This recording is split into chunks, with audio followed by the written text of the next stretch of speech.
cocaine, caffeine, ecstasy, marijuana. Samahan niyo kami, CWTS-4, sa aming paghahanap ng kasagutan. Kabataan, saan ka? Sana lamang ay di ka positibo. Isa sa pinakamatinding pagsubok na kinakaharap ng ating bansa sa kasalukuyan ay ang problema sa iligal na droga. Ang pagkalat nito ay isang malaking dagok sa ating lipunan, hindi lamang dahil sa maraming buhay na ang nawawasak at napipinsala, kundi gayon din ang kayamanan at pag-aari natin nasasayang. Ano nga ba ang tunay na dahilan kung bakit nangyayari ang mga bagay na ito? May magagawa pa ba para mapigilan at tuluyan ng maglaho ang bangungot na nakaimpit na sa lipunan? Madalas nating nakikita sa telebisyon, karamihan sa lungsod ng Maynila, ang walang tigil na pag-aabuso sa droga. At dito, sa lungsod ng Coronadal, hindi maikakaila kabilang tayo sa mga gawaing ganito. Ito ang kalye ng Coronadal, abala sa araw, ngunit lagim ang hatid sa gabi. Kung ano-ano ang nangyayari, walang makapagsasabi.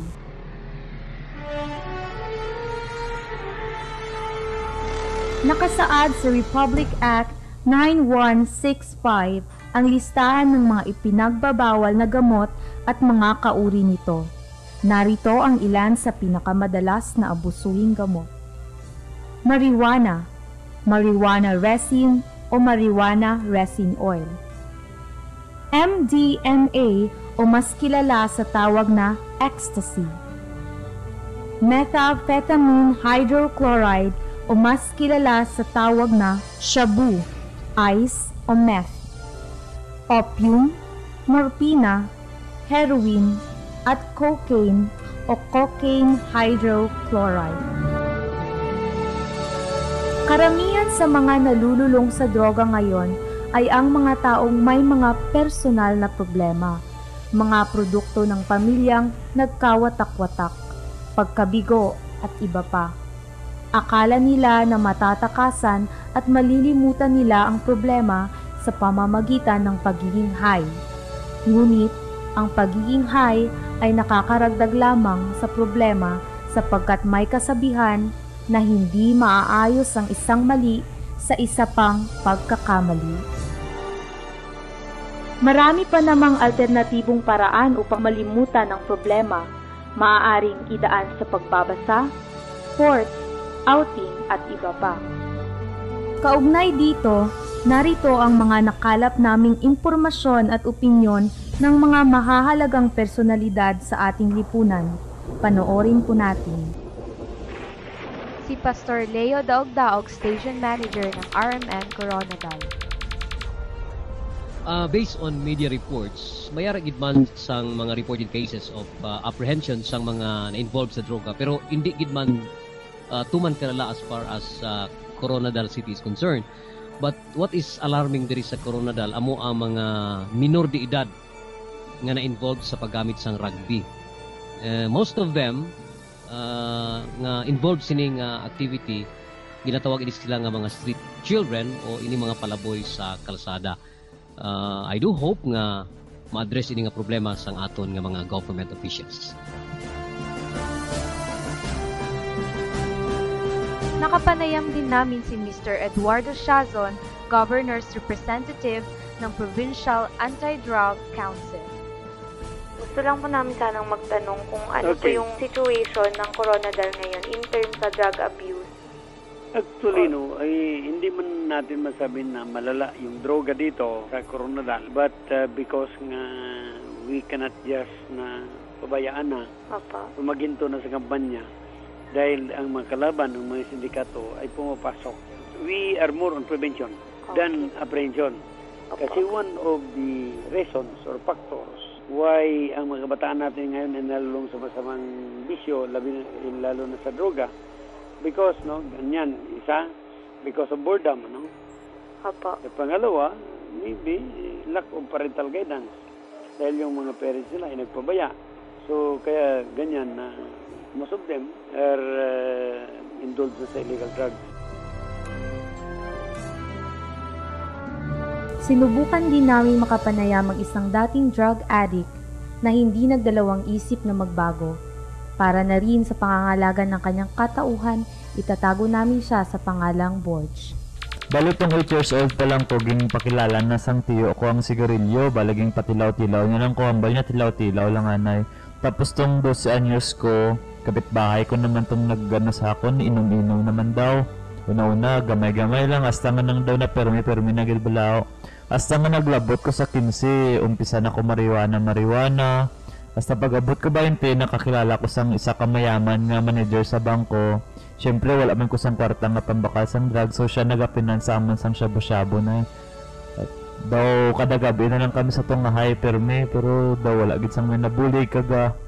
Sa kaluoy man sang Ginoo, wala gid ko yung pabayaan nga malulong gid kaayo sa droga. Hasta nga nagabot gid ko sa point nga ako gid mismo ang nag-decide nga magparehab gid ko. So amo to nagparehab ko. Kaga wala man ko gapon na nagkulang sa mga ang ako yung mga tiyo nga hambal nila. Hindi man dahil sa nga panahon ipakita mo nga pagkalalaki mo, kag hindi gid dapat sa amon nga paagi mapakita mo ang pagkalalaki ko. Kaga hambal man nila kung kisa daw hindi lang man sa away-away mga testingan ng ti kung hay ka isug-isug agad sina mo. Kaga tamo to nagparehab ko hasta subong amon ako sini. Isa ko ka OFW nga nagabulig sa pagpeskwela sang mga mangod ko. Kag wala gid ko sisi nga nagbago ko.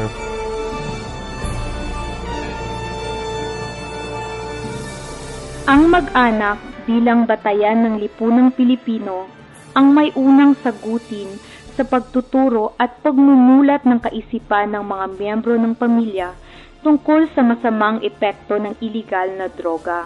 Pati na rin sa pagmamanman ng mga kamag-anak, madaling maimpluwensyang gumagamit ng ipinagbabawal na gamot. Lahat ng student council at kapulungang pampaaralan sa elementarya, high school at kolehiyo ay dapat gumawa ng programa para sa pagpigil at paghadlang sa paggamit ng bawal na gamot, pati na rin sa pagtukoy sa mga mag-aaral na nararapat na sumailalim sa rehabilitation. Pag-igtingin ang pagbabantay, maging matalino't mapili, higit sa lahat huwag kaliligtaan ang pananalig sa may kapal upang di ka maging positibo.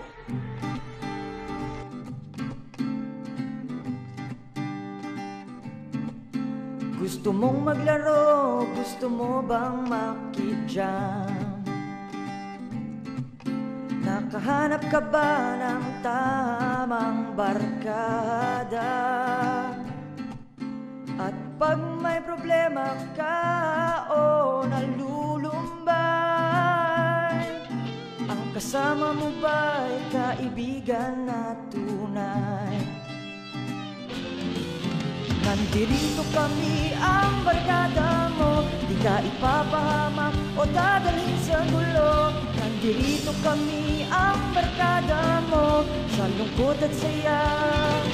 Nandito kami ang barkada mo, di ka ipapahamak o dadalhin sa gulo. Nandito kami ang barkada mo, sa lungkot at saya.